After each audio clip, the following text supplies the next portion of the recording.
I'm the first to admit when I make a mistake.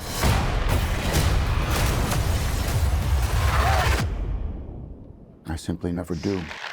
Thank God, this is the way they used to make them, Kevin. Yes. Right? No, this is the way they used to make. I feel like we're back in the 60s with Samuel Bronston and those big epics. We really wanted to set out to make a tried and true epic, but also have this really kind of humorous, dysfunctional bent with the relationship and the romance. And we always set out to make the movie through the prism of that relationship. Because Ridley ultimately just said, you know, I think a straight war movie is kind of boring. Let's see this man who has an unchecked ego and can dominate the world on the battlefield, but can't quite even figure out his own relationship at home. Vanessa Kirby was amazing as Josephine. I was so happy to see her story. She is an extraordinary actress, and I think to go toe-to-toe with Joaquin, you really feel the power and control she has over him, and we really got lucky to get her, you know, to play this part. It was a very, very short list of people that could do this, and we had Joaquin early, but to have Vanessa and to see that complexity and the power shift between the two of them, you see it really in that one sequence after, you know, her affairs are revealed and the struggle goes back and forth and flips between the two of them. So we just think she's amazing and just did a beautiful job. Ridley Scott, 2 days ago on November 30th, turned 86. He couldn't be here because he's off doing another epic in Malta, a sequel to Gladiator. Where does he get the energy? I mean, you worked with him on so many movies, both of you. Yeah. He's got the biggest creative drive I've ever seen in anybody ever, and I'm half his age, and I can't keep up with that, so it's wild. We were scouting Last Duel, and we were landing in a helicopter in all these castles in Ireland and France. And we landed in Ireland in a huge field, and it was one of the most amazing experiences of my life to be able to do that. It was just the two of us. And so the helicopter landed, I got out of the right side, he got out of the left, and I went around and I looked at the pilot, I said, where the hell did he go? And he was already over this ridge. He's just like trying to keep up with him. He was 83 or 82 or whatever. And so I talked to him on his birthday 2 days ago, and I always deduct 10 years off. I'm like, well, happy 76th, because he just goes. He goes, and he didn't even start making movies till he was 40. No, correct. No, and you look at the list, it's staggering. If you step back and just think about it, for someone to be that diverse and successful, from Blade Runner to to Gladiator to Thelma and Louise to Alien to The Martian. These are all different genres that he's expertly woven in and out of. And I think there are just so few filmmakers that have done that, you know, that have done it in all these genres successfully for so many years, such consistency. And then just the scope and scale of these epics that he's able to mount. He just doesn't stop. How does he work with a film editor? Are you cutting on a daily basis with him? I'm very, very privileged. I've been working for Claire Simpson for the last 5 years, and she's one of the greatest film editors of all time. And she's the one that promoted me on this film. The previous films had been additional, and she promoted me on this one. So having two editors was really the only way we were going to survive the amount of footage that we were getting hit by on a daily basis. But he is so respectful of the editorial process, where he's always like, just show me when you're ready. Show me when you're ready. He doesn't push too much. It's only in moments during production while they're shooting that they really need to see if they've got a scene, if they've got all the shots that they need. Sam's being very humble. Like these guys will have an assembly, 7 to 10 days after we wrap picture. They'll have a full cut of the film, and it's such a Herculean effort to pull all this footage together, especially these battle sequences, and to lay those out. And they split them up, very pragmatically, and they work on one. He works on one, Claire works on another, and they cross-reference to make sure the work is as great as it is. And I think to stay in a movie like this, and not be bumped by any of the cuts or anything, it's really a huge achievement. So I would say a round of applause to Sam. Yes, thanks. Thanks. It is. It's amazing. Is that because he just has this movie in his head? He storyboards everything, right? Yeah, that's exactly it. So, everything is in service of his vision, obviously. And he gives us the roadmap, which is the storyboards and then the screenplay. But the thing is, the first time that we show him in the movie, which is always way sooner because we have to get through the whole thing as soon as we can, he both wants to see what he had planned to have, but then he loves to be surprised. And so he kind of lets Claire and I run wild with it during the shoot. And then in this case, we had the full assembly done like the Sunday before the last day of the shoot, actually. I know it's going to be on Apple eventually, but credit to them to give it to Columbia to distribute to 3,000 theaters and let it be seen on these theater screens. We need it, you know. Absolutely. Yeah, it's great.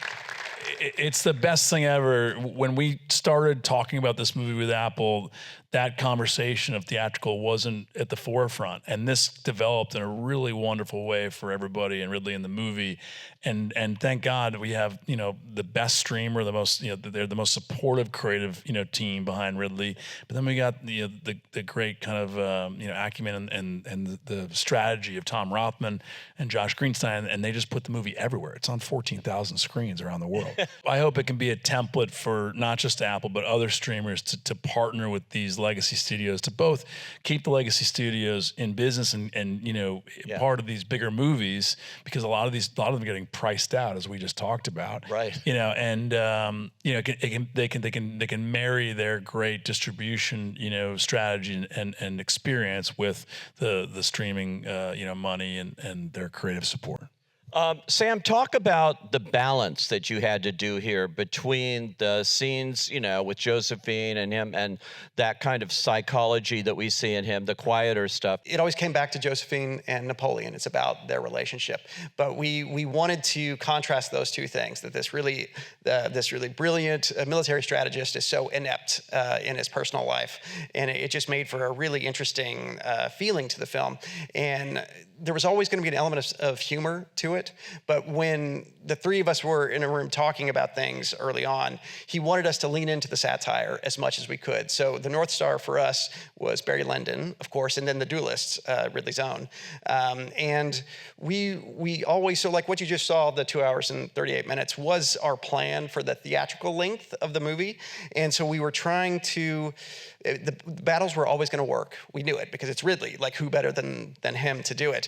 But we didn't want them to be too intense. Like my first cut of Waterloo was probably like twice as long. And at that point in the movie, you're just kind of exhausted. I have to ask you about these battles, though, because I'm going like, these are real people. These are real horses. Yeah. Yes. I mean, everyone wants to talk about Austerlitz because it's I think the most staggering of the battles. And you know, we did it over 3 locations. This is what makes Ridley, just to be able to seamlessly weave all these things together and see the geography of the scene come together, where you have the horses and the you know, the infantry rushing in from the hillside. It's really just practical. And we, you know, created our own water tanks on the floor, or we dug them out on the side of the airfield. And they put little, you know, fake ice, this like, you know, styrofoam white foam, and guys are falling into the tanks. It wasn't like we weren't maybe going to do it, but the question was, the pragmatic thing is like, okay, we've gotten through the production itself. Everything costs a lot of money and resources. Do we still want to do the tank stuff?